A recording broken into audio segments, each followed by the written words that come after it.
Recent டேஸாக நிறைய பேர் ஃபோனில் டேப் பண்ணிக்கிட்டே இருக்காங்க. என்னன்னு கேட்டால் கிளிக் பண்ணால் அமௌண்ட் வரும் அப்படின்னு சொல்கிறாங்க. அது உண்மையாக இல்லை ஸ்கேமா அண்ட் அதில் காசு வருமா வராதா அப்படிங்கிறத பற்றி தான் இந்த வீடியோவில் ஃபுல்லாக பார்க்க போகிறோம். ஸோ மறக்காமல் இந்த வீடியோ ஸ்கிப் பண்ணால் பாருங்கள். அண்ட் இது வரைக்கும் நம்ம சேனலை சப்ஸ்கிரைப் பண்ணிக்கோங்க. அண்ட் மறக்காமல் இந்த வீடியோக்கு ஒரு லைக் போட்டுருங்க. ஃபஸ்ட்டு இது என்னென்னு பார்த்தீங்கன்னா கிரிப்டோ கரன்சி மைன் பண்ணுறது அப்படின்னு சொல்கிறாங்க.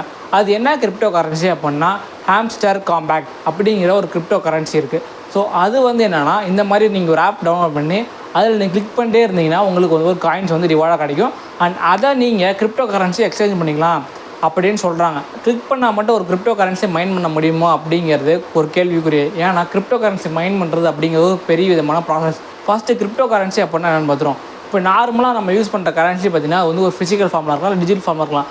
நீங்கள் அது ஃபிசிக்கலாக இல்லை டிஜிட்டலாக எதுவாக இருந்தாலுமே அதுக்கு ஒரு சென்ட்ரலைஸ்டு ஒரு அத்தாரிட்டி இருப்பாங்க. இப்போ நம்ம இந்தியன் ருபிக்கு அப்படின்னு பார்த்தீங்கன்னா ஆர்பிஐயும் இல்லை சென்ட்ரல் கவர்மெண்ட் அப்படிங்கிறத ஒரு அத்தாரிட்டி. அண்ட் அவங்க தான் இதுக்கு மூலியமாக ஒரு கண்ட்ரோல் பண்ணிகிட்ருக்காங்க. அண்ட் அவங்கள மீறி நம்மளால் எதுவுமே பண்ண முடியாது. அண்ட் அதை நம்ம இந்தியாவுக்குள்ள மட்டும் தான் யூஸ் பண்ண முடியும், வெளிநாட்டில் கொண்டு போய் யூஸ் பண்ண முடியாது. நம்ம அப்படி பண்ணணும் அப்படின்னா அதை வேறு கரன்சியை சேஞ்ச் பண்ணணும்.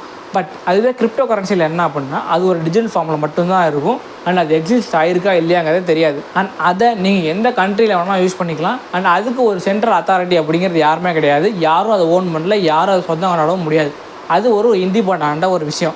அண்ட் இதை எப்போ டெவலப் பண்ணாங்க, எப்போ கொண்டு வந்து பார்த்தீங்கன்னா 2008 பிளாக்செயின் அப்படிங்கிற ஒரு டெக்னாலஜி வச்சு பிட்காயின் அப்படிங்கிறது தான் ஃபஸ்ட்டு ஒரு கிரிப்டோ கரன்சி. அண்ட் அந்த கிரிப்டோ கரன்சி எது கொண்டு வந்தாங்க அப்படின்னா நம்ம ரெகுலராக யூஸ் பண்ணுற ஃபிசிக்கல் கரன்சி இல்லை பார்த்தீங்கன்னா நீங்கள் வேறு ஒரு கண்ட்ரிக்கு முன்னாடி யூஸ் பண்ண முடியாது. ஸோ அதனால் அதை ஓவர் கம் பண்ணுறதுக்கு கொண்டு வந்தது தான் இந்த கிரிப்டோ கரன்சி.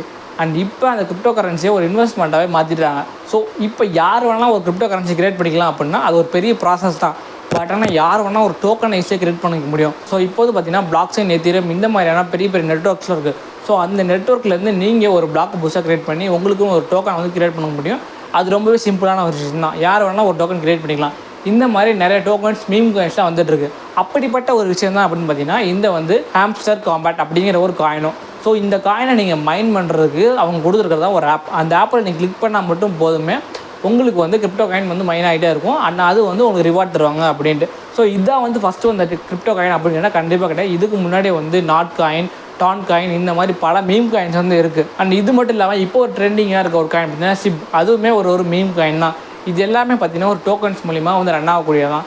அண்ட் இதை நீங்கள் மைன் பண்ணணும் அப்படின்னா அது ஒரு பெரிய விஷயமான ப்ராசஸ். ஃபார் எக்ஸாம்பிள் எப்படி ஒரு காயினை நீங்கள் மைன் பண்ணணும் அப்படின்னா பிளாக்செயின், எத்தீரியம் இந்த மாதிரி நெட்வொர்க்கில் பார்த்தீங்கன்னா ஒவ்வொரு பிளாக்காக இருக்கும். ஸோ அந்த ஒரு பிளாக்கு தான் ஒரு காயினாக இருக்கும். அண்ட் நீங்கள் என்ன பண்ணணும்னா அந்த ஒரு காயினை மைன் பண்ணால் நீங்கள் ஒரு பிளாக்கை ஃபைன் பண்ணணும். ஸோ நீங்கள் அந்த பிளாக்கை ஃபைன் பண்ணுறதுக்கு என்ன பண்ணணும்னா நீங்கள் நிறைய கம்ப்யூட்டேஷன் ப்ரோக்ராம் இல்லை மேத்தமெட்டிக்கல் ப்ராப்ளம்ஸ், பசல்ஸ் இந்த மாதிரி விஷயங்கள்லாம் இருக்கும். ஸோ நீங்கள் அதை சால்வ் பண்ணுறது மூலிமா ஒரு பிளாக்கை ஃபைன் பண்ண முடியும்.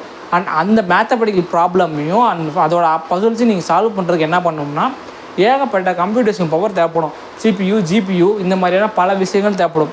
ஆதி காலத்தில் சிபியு சூஸ் பண்ணிட்டு இருந்தாங்க. அப்புறம் அது பண்ண முடியாமல் போயிடுச்சு. ஸோ இப்போ ஜிபியு அண்ட் அது மட்டும் இல்லாமல் ஜிபியோட ஏஎஸ் இந்த மாதிரி பல விஷயங்கள் இருக்குது கிரிப்டோ காயினை மைன் பண்ணுறதுக்கு. ஸோ நீங்கள் ஈஸியாக கிளிக் பண்ணி மைன் பண்ணணும்னு நினச்சிங்கன்னா அது கண்டிப்பாக முடியாது. ஸோ அப்போ இது ஃபேக்கா அப்படின்னு கேட்டிங்கன்னா இது ஃபேக் கிடையாது. ஹாம்ஸ்டர் காம்பேக்ட் அப்படிங்கிற ஒரு கம்பெனியை அதை விட்டுருவாங்க. ஸோ அவங்க கண்டிப்பாக உங்களுக்கு ஒரு செட் ஆஃப் காயின்ஸை டிஸ்ட்ரிபியூட் பண்ணுவாங்க. ஸோ அது எப்படின்னா இப்போ கரண்டாக பார்த்தீங்கன்னா 100 மில்லியனுக்கு மேலே இருக்க யூசர்ஸ் இருக்காங்க. அவங்களோட டோட்டல் காயின்ஸில் ஒரு குறிப்பிட்ட பர்சன்டேஜை அவங்க இதோட யூசர்ஸ்க்காக ஸ்ப்ளிட் பண்ணி கொடுப்பாங்க. ஸோ அந்த மாதிரி ஸ்ப்ளிட் பண்ணி கொடுக்கும்போது maximum of the coins split பண்ணி கொடுத்தாலுமே உங்களுக்கு கொடுக்கும்போது அதோட காயினோட ப்ரைஸ் ரொம்பவே கம்மியாக தான் வரும். ஃபார் எக்ஸாம்பிள் இப்போ என்கிட்ட 100 காயின் தான் இருக்குது. ஆனால் என்னோட யூசர்ஸ் பார்த்தீங்கன்னா 1000 பேர். ஸோ நான் என்ன பண்ண முடியும், ஒருத்தருக்கு 0.0 சம்திங்கில் தான் காயினை பிரித்து கொடுக்க முடியும். ஸோ அந்த மாதிரி நான் பிரித்து கொடுத்தேன் அப்படின்னா அந்த காயினோட வேல்யூ ரொம்பவே கம்மியாக தான் உங்களுக்கு போகும். இதே மாதிரி தான் இப்போ இருக்க ஹாம்ஸ்டர் காம்பேக்ட் அப்படிங்கிற காயின்லையும் 100 மில்லியனுக்கு மேலே யூசர்ஸ் இருக்காங்க. ஸோ ஹாம்ஸ்டர் காம்பேக்ட்ங்கிற கம்பெனி 90% ஆஃப் அவங்களோட காயின் பிரித்து கொடுத்தாலுமே உங்களுக்கு ரொம்பவே கம்மியான ஒரு அமௌண்ட் தான் வரும். ஸோ நீங்கள் இப்போ தான் ஸ்டார்ட் பண்ணுறீங்க அப்படின்னா கண்டிப்பாக ஸ்டார்ட் பண்ணுங்க. ஏன் பண்ணால் உங்களுக்கு ரொம்பவே கம்மியான அமௌண்ட் தான் வரும். நீங்கள் ஆல்ரெடி ஸ்டார்ட் பண்ணியிருந்தாலுமே உங்களுக்கு அதிகமாக வருமா அப்படிங்கிற டவுட்டு தான். ஸோ இந்த மாதிரி ஓசியில் காசு கொடுக்குறாங்க அப்படின்னு உங்கள் டைம் வேஸ்ட் பண்ணாமல் வேறு ஏதாவது யூஸ்ஃபுல்லான ஒரு ஸ்கில்லை கற்றுக்கிட்டு உங்கள் மணி ஏர்ன் பண்ணால் ஸ்டார்ட் பண்ணுங்கள். அண்ட் நிறைய பேர் என்னென்னமோ பண்ணிலாம் இந்த காயின் ஏர்ன் பண்ணுறதுக்காக ட்ரை பண்ணிட்டு இருக்காங்க. நீங்கள் அந்த மாதிரி பண்ணாமல் ஒரு ப்ராப்பரான ஒரு ஸ்கில் ஏர்ன் பண்ணி அதுலேருந்து ஏர்ன் பண்ணி ட்ரை பண்ணுங்கள். அண்ட் இந்த மாதிரி மோர் யூஸ்ஃபுல் வீடியோஸ்க்கு சப்ஸ்கிரைப் பண்ணி வச்சுக்கோங்க.